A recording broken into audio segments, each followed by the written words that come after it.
complete their conversation. ഇപ്പൊ ഇവർ രണ്ടാളും കൂടെ സംസാരിക്കണം. ആരൊക്കെയാ സംസാരിക്കുന്നത്? കാറും പിന്നെ ഇതേത് വെഹിക്കിളാ? എയറോപ്ലെയിൻ. കാർ, എയറോപ്ലെയിൻ രണ്ടാളും കൂടെ സംസാരിക്കണം. അപ്പൊ നമ്മൾ സംസാരിക്കുന്നത് അതിന് നമ്മൾ ഇംഗ്ലീഷ് എന്താ പറയാ?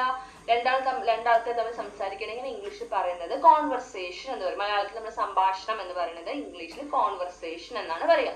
അപ്പൊ ഇവിടെ ആരൊക്കെ സംസാരിക്കുന്നത്? കാറും നമ്മുടെ എയറോപ്ലെയിൻ. എന്താ ഇത് സംസാരിക്കുന്നത് നോക്കാം. അതിനുശേഷം വിട്ടുപോയത് കംപ്ലീറ്റ് ചെയ്യാണ് ചെയ്യേണ്ടത്. നമ്മൾ കോൺവെർസേഷൻ കംപ്ലീറ്റ് ചെയ്യണം. കണ്ടോ നെക്സ്റ്റ് നമ്മുടെ ഇവിടെ കണ്ടോ, ഇത് കംപ്ലീറ്റ് ചെയ്യാനാണ് നമ്മുടെ ആക്ടിവിറ്റി 7. ഇവിടെ എന്താ എഴുതിയിരിക്കുന്നത് വായിക്കാം. കാർ എന്താ പറയുന്നത്? I have wheels. എനിക്ക് ചക്രങ്ങളുണ്ട്. വീൽസ് എന്ന് വെച്ചാൽ ചക്രങ്ങൾ. ഓക്കെ, കാറിന് നമ്മൾ വീൽസ് ടയറിന് പറയാ. വീൽസ് ഇല്ലേ? ചക്രങ്ങളുണ്ട് അല്ലെ. എയറോപ്ലെയിന് വീൽസ് ഉണ്ടോ? ഉണ്ട്. Yes, I too have wheels. അപ്പൊ എന്താ എയറോപ്ലെയിൻ പറയുന്നത്? I too have